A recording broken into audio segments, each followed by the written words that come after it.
How to add Snapchat widget on your iPhone. Hello everyone, welcome back into the channel. In this video today, I'll guide you through the steps on how you can add Snapchat widget on iPhone. Well, the process itself is pretty simple and pretty easy, so let's guide you through.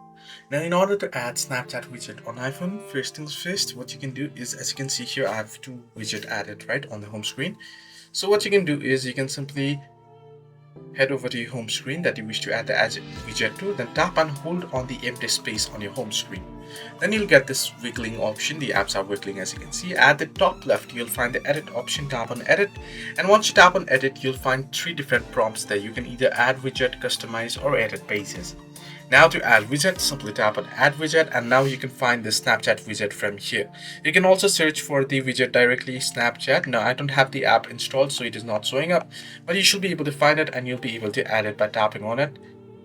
And you can simply tap on add widget and add it. So this is how you can add your Snapchat widget on your iPhone. Hope this video helped. Do like and subscribe.